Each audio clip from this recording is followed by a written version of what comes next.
它比大豆还厉害。中国不买大豆，美国就已经鸽子在那不能动了。中国大陆的特高压是直流电，直流电可以长途运售，美国没有这一套技术。第二个，光这个变压器，中国产量占全世界快要80%，但大型变压器目前大概只有中国有。接下来还有一个问题啊，那储能设备谁生产最多啊？中国大陆啊，锂啊这些东西啊，电池啊，中国大陆生产最多。所以美国这个要脱离中国大陆的供应链，你会很困难，而且成本会很高。带观众朋友了解现在的 AI 哦，背后最重要离不开的一个基础建设就是电力的布局哦，俨然成为现在2026年 AI 赛道上的一个终极的货币，谁都少不了它。除了软体公司呢，他们现在要追求更强的算力啦，更聪明的大语言模型之外呢，美中两强也不约而同加强了硬体的布局。布局在什么？就是这个能源的基础建设是下一个重点。我们来看这张比对图啊，是一个2026年今年的展望。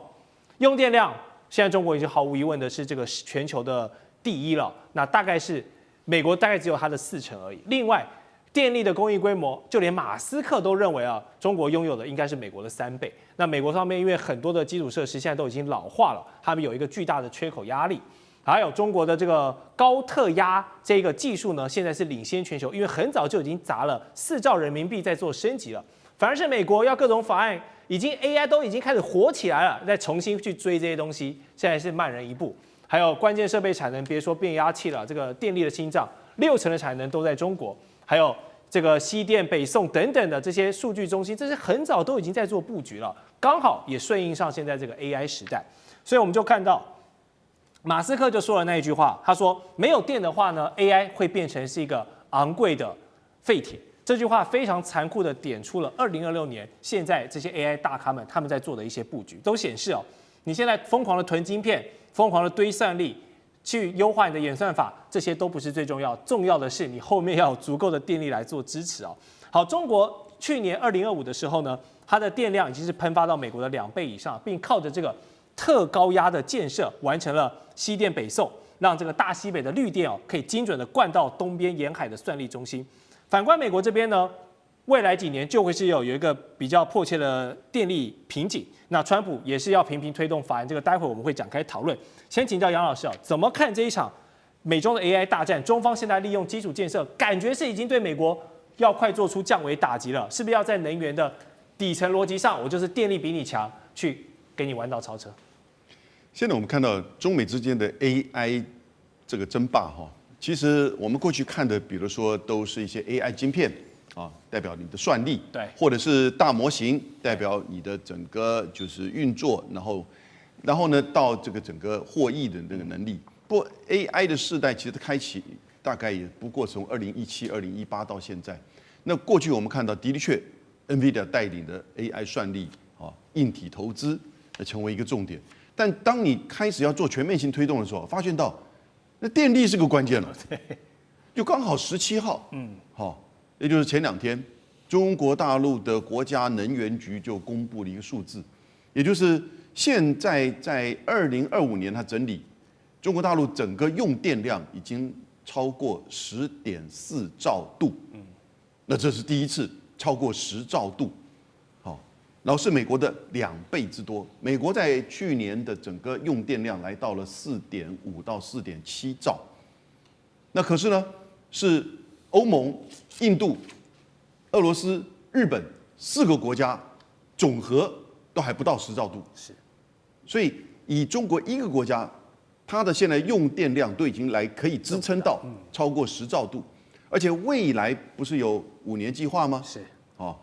那这5年计划从26年到30年，它预计要再投入4500亿美元的基础建设，去扩大电力各个层面。我们所知道特别有名的是在内蒙古的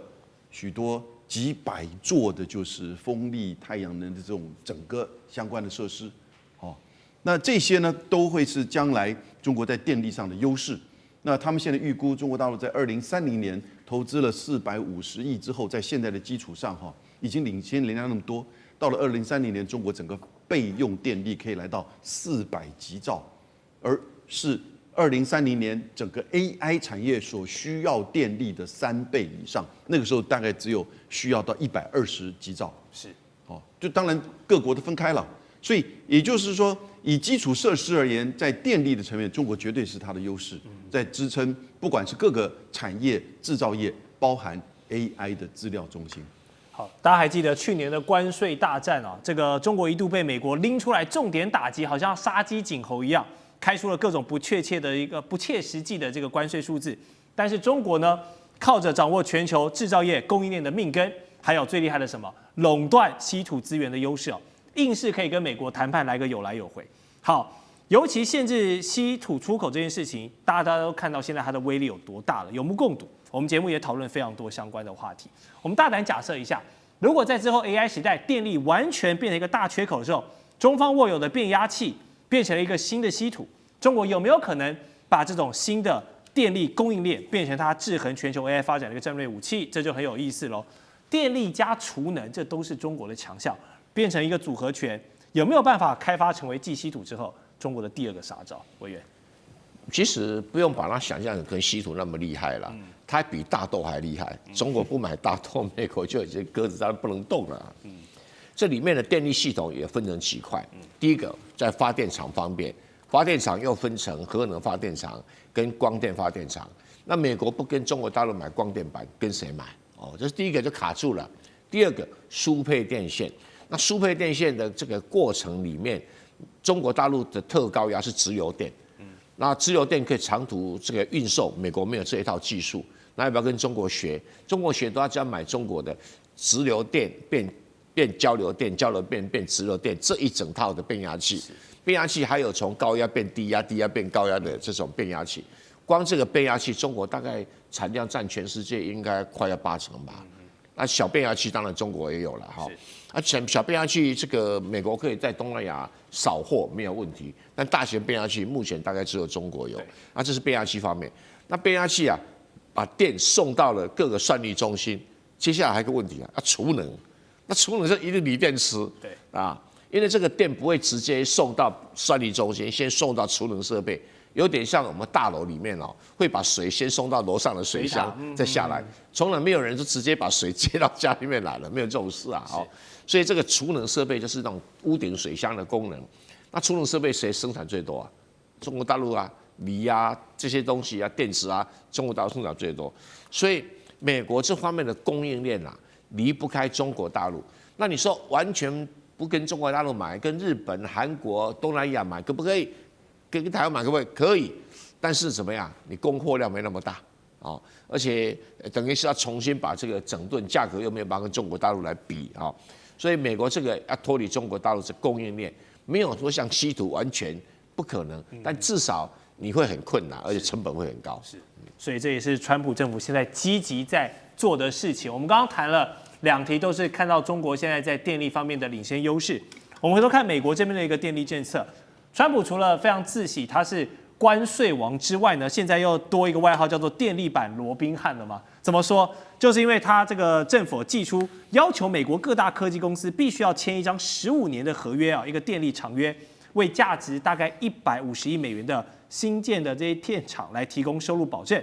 这么做的目的呢，就是不让这个节节攀高的电价去影响到美国老百姓的电力账单嘛，这是掀起民怨最快的一个方式。那白宫发言人 Tyler Rogers 就说，为了确保美国的人民呢是拥有可靠且负担得起的电力哦，这是我们川普总统最优先的政策之一。听起来非常的高大上，有没有？像是这个电力版劫富济贫的侠盗罗宾汉，我去跟这些大公司要求他们多付一点，然后老百姓大家的电力不用涨价，安心那个其中选举选我就对了，这种感觉哈，让这个稀土巨头们去承担公共建设的成本，来换取民意。所以舰长你怎么看川普这一招？对美国不管是 AI 也好，还是电力的发展也好，你觉得是利还是是弊？我们来看哦，这个川普反正给自己很多的称号，那其实都是我们要从另外一个角度来看啊。他现在要求这些电力大厂这样做啊，因为现在所有的科技大厂都自己在找电啊。所以我们台湾为什么会有一种说法，就是台积电应该要自己建立发电厂的原因，也就是这个想法是从美国而来的。但是美国这些科技大厂呢，现在利用这一种小型或者是称之为微型的核电厂，这里有一个人啊，比对出来，我们就可以看到说，其实这个可能只有大概4到5公尺的高度，然后它的范围呢也不超过5公尺，可能就是一个货柜屋的感觉。对，它就是一个货柜屋啊。那其实呢，它可以提供这些科技大厂，无论是这些制造晶圆，或者是制造这一些晶片，它所需要的这些足够电力，而且它这里面还有另外一种不同的一个储能的设备啊。那它的发电的方式跟以前我们所看到这一种压水式也完全不一样，它的燃料棒呢，其实里面都是这种小小圆圆的，那其实它的安全度是比较高的。那川普其实就是怕这些科技大厂全部跑了，那它的电力以后发了给谁用呢？那但是我们这样讲啊，我们看中国大陆的时候，中国大陆在默默发展的时候，其实我们都没有发现。我们看到现在这么多的一个箭头，也就是它的电力，我们刚刚讲到的特高压从新疆直接送到这一个东南的这些省份的时候，那其实它经历了13.5、14.5，甚至现在已经开始履行的15.5里面，通通都有这些计划。DeepSeek 现在横扫了全球，现在最新消息是，连微软的执行长也认了他说美国输掉了这一场 AI 竞赛，真的是这样子吗？等一下我们会来就深度做一个比较深度的一个解析。另外就是 DeepSeek 它在2月的时候会来发布它的这个 V4，那新的记忆架构会不会绕过 HBM 呢？打穿美国的封锁，这些议题我们都会一起来做关心。大陆现在开发的一整条 AI 路线正在全球南方这边做了一个比较大的一个掌握。等一下我们也稍微来看一下目前 DeepSeek 的市占率，尤其在全球南方的表现是特别好的。好，那它现在其实呢，在全球包括在欧洲以外的地区不断的扩张，也让微软的总裁非常的紧张。他说呢，中国大陆 AI 模型 DeepSeek 正在欧美以外的世界全面扩张，而美国他认为很可能就会输掉这一场 AI 竞赛了。来，赶快看到的是市占率，在目前中国市场的话，目前是高达了89%，自己在用 DeepSeek。那辛巴威市占也蛮高的17%，特别来看到这当中数字比较高的就是俄罗斯，其实有56%，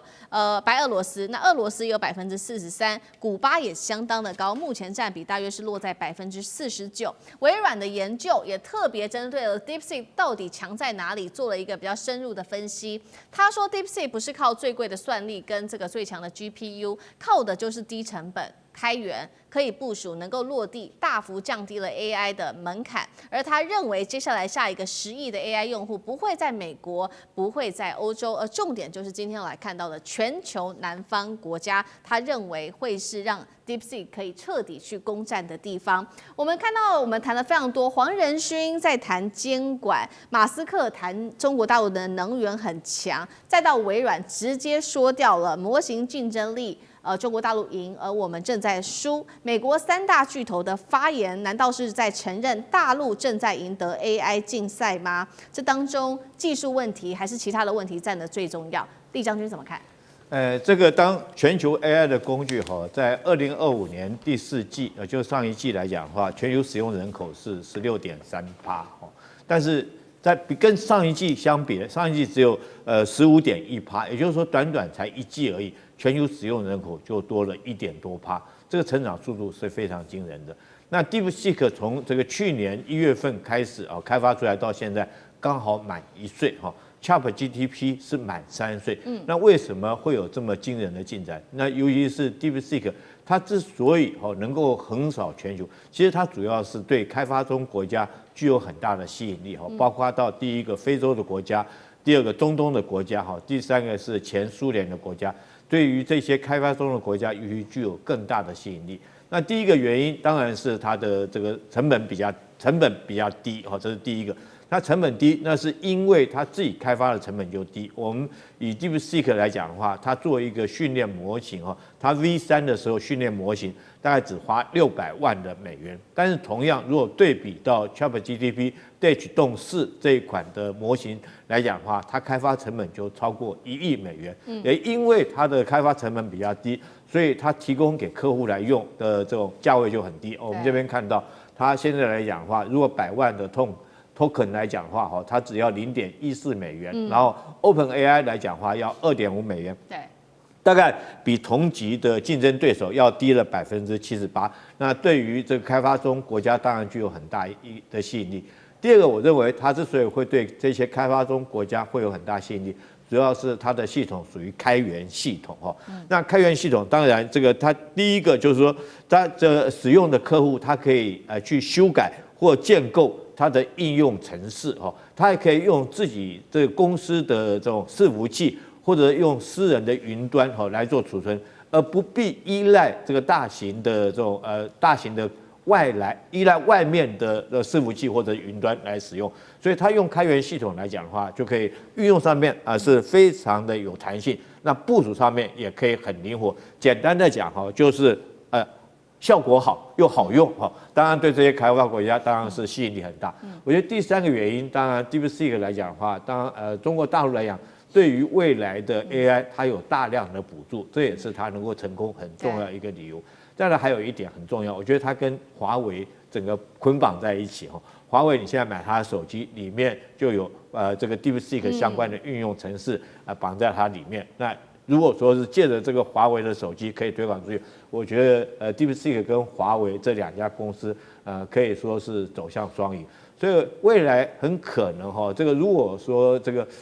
因为如果说对照 ChatGPT 来讲的话，它属于这个闭源的系统，那当然开源系统会更加灵活、更加有用。所以我认为在未来可能这么快的一个成长，然后尤其 DeepSeek 才出来才1年的时间，那就已经快要赶上 ChatGPT。那在未来的发展，我觉得等到 V4出来它更有长足的进步。那全世界对于以开发国家的这种企业来讲的话，它会推广的更快，然后运用的会更广。好，现在预计是说 DeepSeek 的 V4，刚刚将军帮我们提到是在2月份的时候就会登场。那标榜的就是说它的算力跟记忆体不会被 HBM 跟 GPU 给绑架。杨老师又怎么看这一点？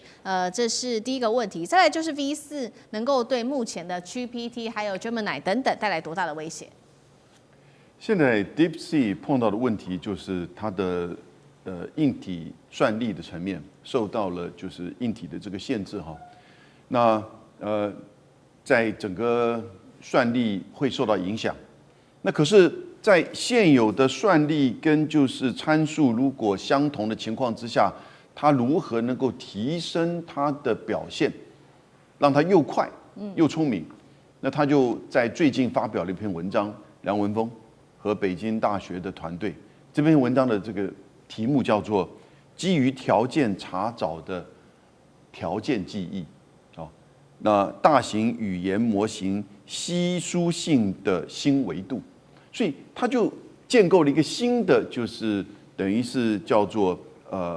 这个语言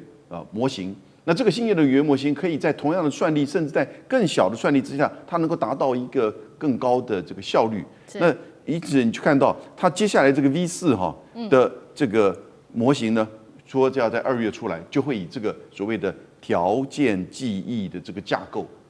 来去推动。那这个跟过去 V3 甚至跟其他 ChatGPT 都不一样。那这个文章已经发表出来，可是呢，真正会运用是马上 DeepSeek 的这个 V4。那因此你就会看，它会提升模型在知识调用、推理、代码、数学等任务上的表现。所以也就是说，它绕过了必须要有一定规格的这个 GPU 的叫做 HBM 就是所谓的高频宽记忆体。那但因为这个高频宽记忆体在整个中国大陆现在对于辉达的这些晶片的这个限制，也一方面是国安限制，一方面也希望中国大陆自己本身能够更快的能够技术这个自立自主。所以呢，在这种限制之下，那 DeepSeek 以及大陆的这些开源的这个 AI 的大模型呢，能够怎么做？他发表出这一篇文章，也就是新的一种模式。那这个新模式，就基本上其实你被这个打压之后我去寻求一种新的活水，就找到了。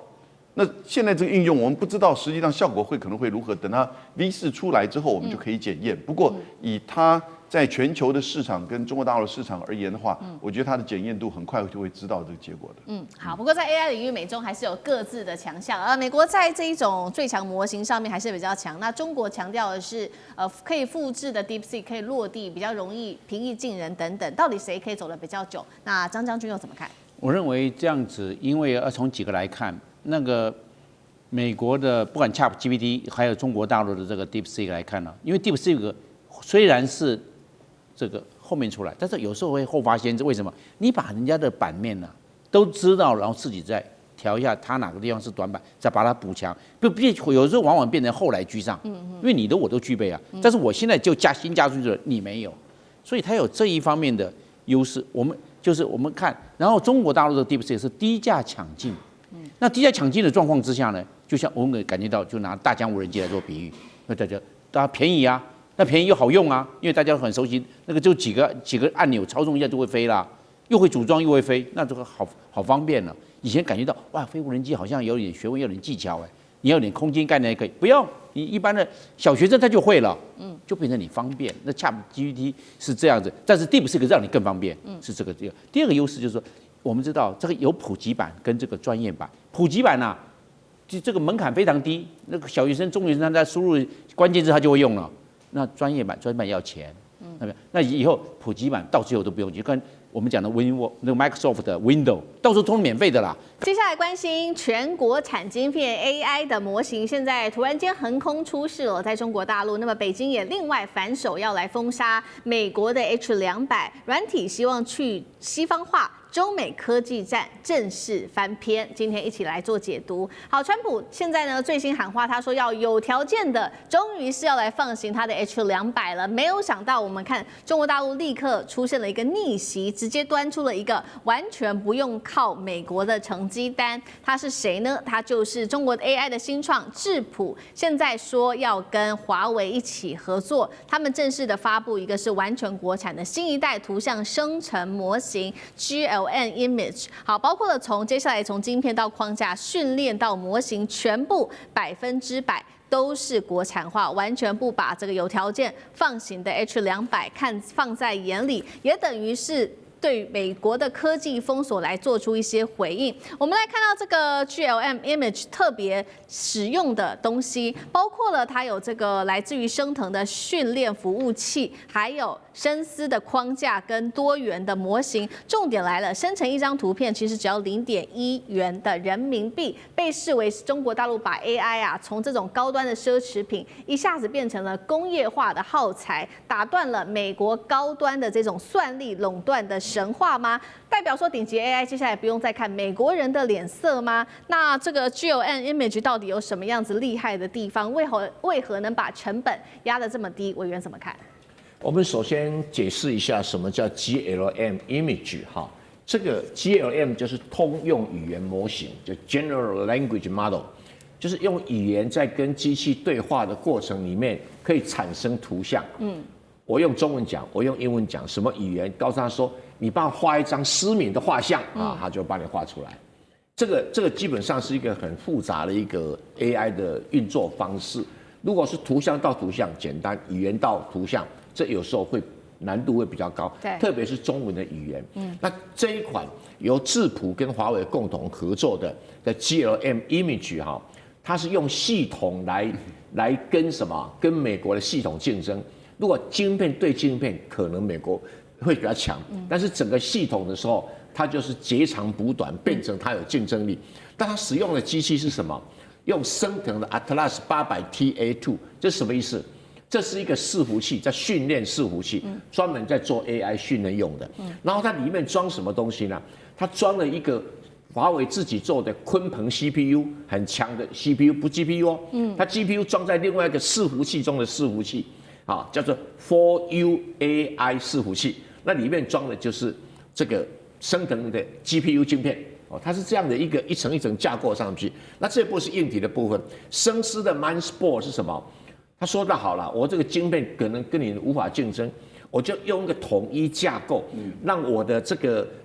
这个训练伺服器跟周边设备所连成的终端所连成的整个系统啊，效率可以赢你，我截长补短赢你。那这个就是那个生思所设计的 MindSport 的统一计算架构，你就把它想象成 iOS 啊。或者想象成这个华为鸿蒙这种概念，那就可以哈。那再来呢，会完成 SOTA 级的多模态模型训练，就是 SOTA 就是即使不要以为什么专利，它说 State of the Art， 它是叫 SOTA 啊，就是目前最顶端的图像，比如说太空船的设计、航空母舰的设计。啊，不是一般的这种所谓的，还要帮我画我母亲的图像，不是那么简单的，这种很复杂的图像的一个设计啊等等，那叫 state of the art， 就是说我们这个系统里面，当前行业上最顶级的图像生成是什么样的图像生成？3D 啦，或者是3D 类什么之类的东西，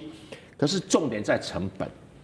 他用这套的全部都是国产的。把成本给压缩到一张图，当然他没有讲这一张图是什么图啊，是0.1亿元人民币。我老天娘，打遍天下无敌手啊！这是打遍天下无敌手。就是即使再复杂了，你这种最基本的都是0.1毛的这个人民币，再复杂了也是比你美国的便宜啊。那便宜的话，工业界就可以用。因为你的太贵了，工业界想让我实验室用就好，我生产线用量那么大，对不对？我要节省成本啊，所以这样一来的话，它接上3D 列印啊，接上各种机器人啊等等，很抱歉，它就是成本比你便宜，那效率一样，成本比你便宜，我就可以在业界生存。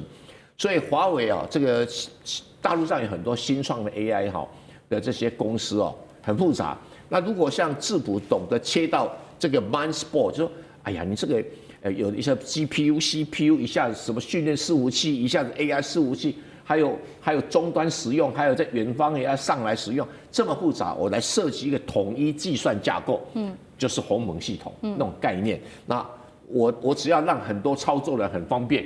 不用太复杂，比如说医院用的，它也可以用；工厂用的也可以用；那太空船发射的也可以用。那请问你？我需要这么多那个什么 AI 程式设计师吗？我成本都整个降下来了。是。那总共来讲，能够到达 SOTA 级的，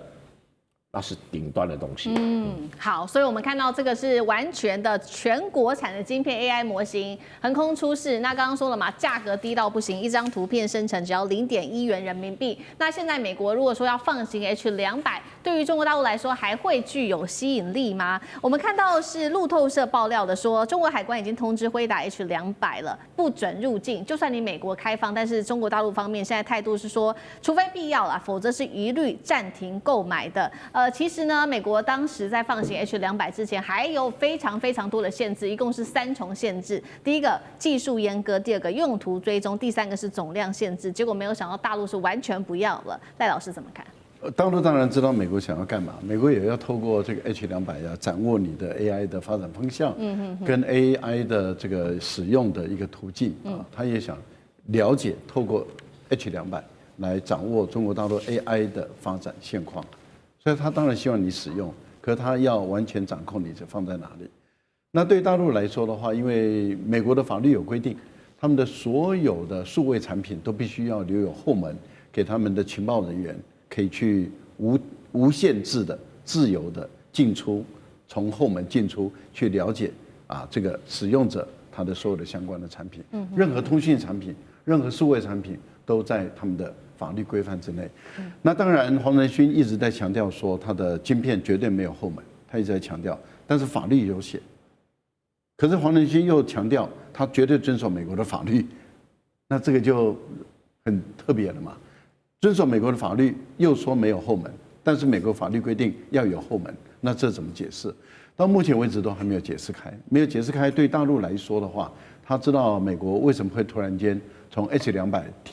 从 H20提升到 H200，那就是因为中国大陆的910C也已经发展起来了，也就是中国的升腾的910C已经出来是对标的，910D 也出来了。那这样的情形下的话，你在控制 H200的意义不大了。对美国来说，干脆的钓鱼，钓鱼它有3重的功能。第一个就是我来掌握你的发展，我如果真的有后门的话，我掌握你使用者，我控制住你啊，这样的一种情况，就是我们讲的所谓的产品追踪。那么如果有后门，哪一天我从中来窃取我所要的资料，所以大陆这边的限制很明白，就是而且已经开会了啊，昨天就开会了，把业者都找来，而且据说是态度很坚决，而且很严厉的，也就是谁违反谁试看看，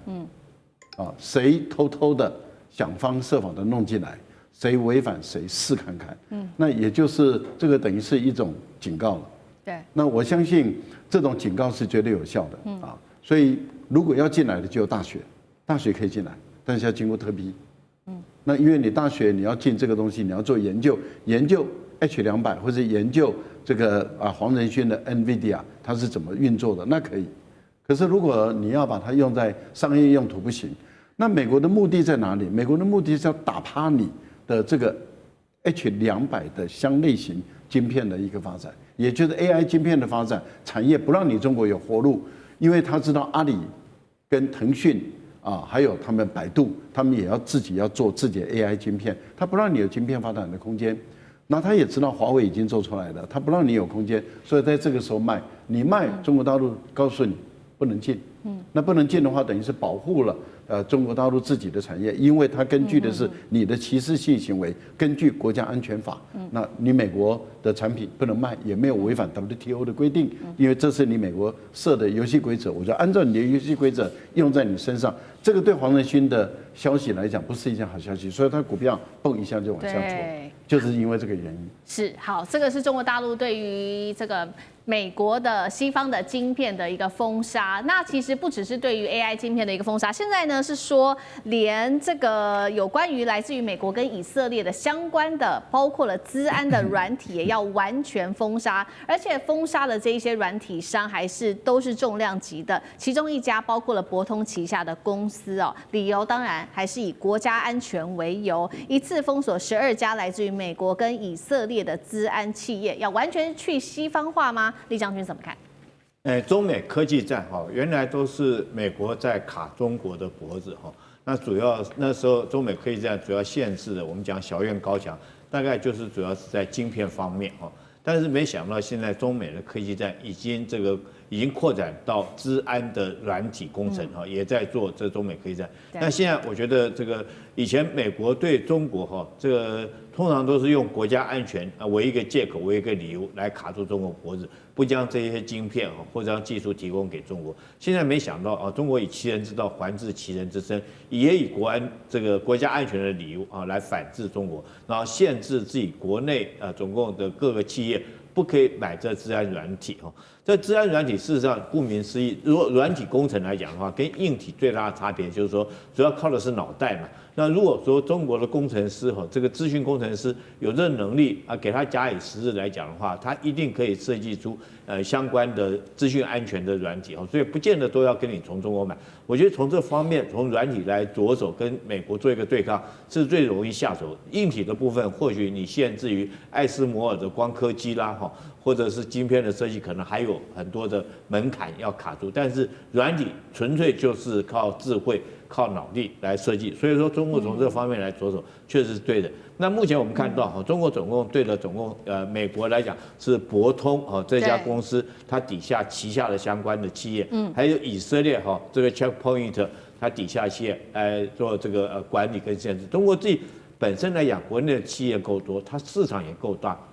我想，如果说将美国跟以色列这些资安软体公司限制在外，那也可以鼓励自己国内的相关资讯工程的这些设计更好的资安的软体提供国内企业来使用。那我也相信中国自己有这个市场，它应该可以发展做得出来。然后当然对美国来讲的话，他们就少了一个市场，少了一个生意。来看到中国大陆启动最新的它的晶片战，它要使用的就是这个曼哈顿工程。今天带观众朋友来解析它这个曼哈顿工程怎么做。其实它会从3方面，包括人才、产线跟政策3方面一起来着手。那科技自主战，现在这个战火直指的当然就是美国了。好，赶快来看到它怎么做呢？其实这个是在2026年，就是今年正式悄悄启动的代号叫做晶片曼哈顿工程的一个计划。而且呢，我们看到它的计划其实内容蛮实质，已经列出来了。目标就是4年内，它要增加自己的这个本土技术人才，达到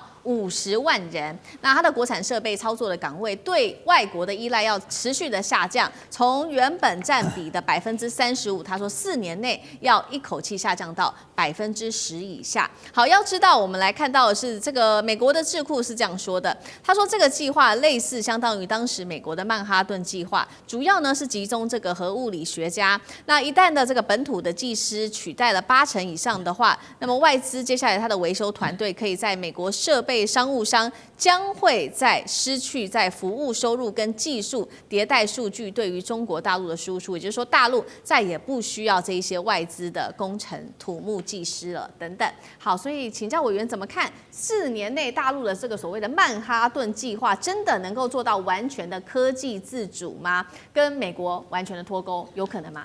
当然可能啊！我们现在看到的这个4年的，我们号称叫做晶片曼哈顿工程的这个计划，其实大概只是比较具象成型的一个方案哦。但是事实上，我认为中国大陆在面对美国的科技卡脖子的这个过程当中，他们已经早就开始在做积极类似的部署跟安排了。所以在过去这几年，就算这个2025都还没有启动，你在2024、你在2023哦，你就可以看到中国大陆在这个光刻机的生产哦，在晶片的设计，包含像华为，在过去这段时间高薪的挖角了很多华裔的滞留在海外的高阶的这个晶片制造的工程师回到国内来，希望能够报效国家。这些事情早就在做了哦。那但是2025到2029这个计划是它很明确的把它定在这里的。那么我认为说，中国大陆哦，他只要倾国家之力去做这件事情，几乎没有什么事是做不成的。我们过去在这边讨论过太多事情了。过去的高铁被人家当作是笑话，现在的高铁是中国最骄傲的名片哦。那你更不要提到说像 AI 的领域了哦，因为我自己在研究所教 AI， 我们公司在上海现在正在落地我们的 AI 跟虚拟人的这个研究中心。那么我就眼看着中国大陆如何在 AI 的这个赛道上做渠道超车的动作了。你光看最近的几个事件嘛，我们前一段时间讨论的最多的是 DeepSeek，DeepSeek 它是靠算力，它是靠算法的改变，靠演算法的改变去突破了硬体的这个封锁。所以呢 ，DeepSeek 在算力上不像这个欧美的大模型需要这么高的算力来支撑，所以它可以摆脱掉在这个对于 GPU 对于这些晶片的依赖哦。但是最近的另外一个新闻是什么呢？中国大陆去年推出来的一个叫做 AI Agent 叫 AI 代理人的公司叫 Manus， 它当时推出来的时候，这个欧美国家都在笑，说怎么可能？现在没有什么 AI 代理人这个。AI 代理人可以做得出来的，这个 AI agent 是不可能成功的。他成功了没？他成功了。他不但成功了，现在被 Meta 花了20亿美元要收购了。就是 Meta 有史以来的3大收购案 ，WhatsApp 跟这个 Scale AI， 再来就是这个 Manus， 就是中国大陆自己本土的这个 AI 的团队所做出来的 AI 代理人。所以你光看到中国大陆在 AI 的赛道上，它是如何的来进行快速的超车。那么在晶片上，我认为这个绝对是不可能难倒中国大陆的了。他只要请全国之力，投注了足够的经费，在人才、在科研上进行全面的研发，他要完成所谓的晶片曼哈顿计划是指日可待了。好，所以4年内要完成所谓的晶片自主化，现在看起来机会非常的高。我们刚刚特别提到的这个曼哈顿工程计划，其实有3个它的大重点，带观众朋友来稍微看一下。它的重点其实就是主要是培养人才。第一个就是人才要做升级，第二个就是说这些人才还要从这个教室正式的进入到工厂里面去，并且呢还要融合这个技能的体系。我们先来看人才他做了什么样的努力。他是说呢，将35所的高职的院校升升格为职业本科，然后开设这个机体电路装备技术等等的紧缺专业。从2025年开始，每年会送6万名的毕业生直接到产线来做操作。那另外一方面是国家直接出资金哦，设立这个15个共享晶圆实训中心，学生之后直接进入到工厂内就来操作28奈米产线。最后一个，它是参照中国大陆的核武计划2弹1星的这个计划，设立8级技师体系。那么首席的技师还有享有非常好的一个职称之外，还有一个股权的分配。张将军怎么看这个过去？因为刚刚说有参考这个核武计划嘛，这个核武计划能够给现代版的晶片发展带来一些刺激跟一些启示吗？我认为这方面要一个科技要能够成功，要有4个条件，缺一不可。第一个一定要有钱，资金。那中国大陆愿意投入啊，拿120亿砸，一定要钱。你没有钱不可能的啦。你研发怎么研发？你科研都要钱，做实验要钱，盖地建厂、买装备都要钱啊，把钱先进去。第二个人才，中国大陆的985现在已经有39所了，它现在的重点都在培养这个半导体，就是芯片制造的。那这些还包括光刻机。那现在的这个4年要培养50万，50万很多哦。你想想看，50万多少人才在这边做科研、做半导体，那这就形成重点了。因为只要有人才，其他的就不困难。你人才不是光只是科研人才，包括管理人才，包括物流人才，还包括贸易人才，这个通通都要考量进去的。那你这个人是50万的，不是3万5万，是50万。那人才的这种人才库就出来，你还包括221的重点大学都可以培养。中国大陆在这方面的科技论文的发表、专利数的申请，还有论文的引用数都达到一定的水准，所以我认为人才对他来说这个问题并不大。第3个，我们讲的技术条件，你有没有技术条件？以前有没有基础？现在有没有基础？我认为有基础了，因为他一直要不断的突破，因为美国的卡脖子让中国大陆有这种我们讲到的危机感出来了，所以中国大陆在这方面就开始就加紧这个，哪怕这是荷兰的 ASML 不给他自己来致力研发，自己在做技术突破。所以我们讲说这些技术条件，中国大陆的一般的我们都知道，只要成熟制程它都没问题啊。对，只是说在尖端制程它要去突破。我认为突破大概只是一个时间的问题。第4个是最重要的，我们讲到市场。你市场你做那么东西，结果你外销售结果不流畅，赚不到钱，那到时候也萎缩，也关店也倒了。那换句话说，中国大陆在这方面的市场够大了，包含 AI 需要晶片，汽车因为现在都新能源车这个晶片，也包括了无人机大量的晶片，那个包含军工产业、航天产业、航空产业，通通都要大量的晶片，还要不要去讲军火？那这些市场源源不断，都要需求，都要晶片。那换句话说，它的利润就有了，利润就来回馈 feedback 到这些建厂。还有人才的培育，还有这方面资金的供应又来了，变成一个循环链。这个循环链被需求链跟供应链，需求链跟供应链两个契合在一起的话，它就会上去了。对，你不能说结果产能过剩，结果没有市场，仓库堆了满坑满谷，那你就不行啊。所以你注意看它整个要去宏观调控，然后刚好每一个都是一个黄金比例，你才能够让这个晶片的制作跟它的市场都能够达到一个完全对等的一个态势，然后变成利润极大化。好，所以我们看到一方面中国大陆现在呢在做这个科技自主的全面化，那另外一方面现在在科技上是对美日下战帖嘛？因为今年初大家还记得吗？黄仁勋不是说终于要放行了这个 H200给中国大陆，而且是放行大量的量产出货，结果隔天呢大陆官方直接打脸说不要了，我不要你的 H200，我们要改用国产晶片，所以禁止来停购美国的晶片，这是一件事情。针对美国，针对日本呢，它则是禁止发起了反倾销调查，针对于日本的这个二氯二氢系来做这个反倾销的调查，这个是在对美日下战书吗？厉将军怎么看？当然，这个黄仁勋他原来放出说这个中国大陆总共要跟他买将近100万颗的这种200万颗，不是100万颗，200万颗的这种H200的晶片每一颗售价是27000块美金，那你看多大一笔金额？那黄仁勋自己库存 ，NVIDIA 库存有多少？只有70万颗哈。那后续来讲，它要跟台积电再买130万颗，哇！我们那个台湾很多股价，很多相关的 H200的相关的概念股都涨了，包括鸿海啊、伟创啊、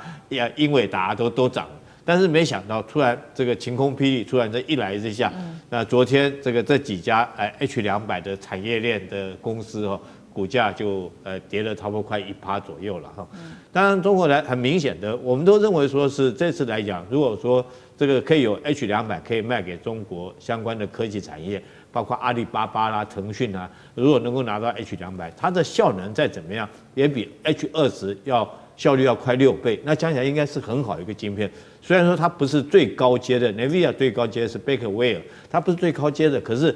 这个总是这个有一大的注意嘛，哈。那中国自己本身有没有这种效能晶片？目前还没有。它再怎么样，它也比你中国自己制造的升腾910C，效率要好很多。可是中国来讲，居然说这个 H200哈，这个规劝他们的企业不要采购。可见中国已经下定决心了哈，我觉得有2个底气，一个就是中国下定决心要跟美国科技业断奶，我自己要想办法能够生产。我如果说这次跟你买，以后持续跟你买，那将来这就会打压到我们自己相关企业。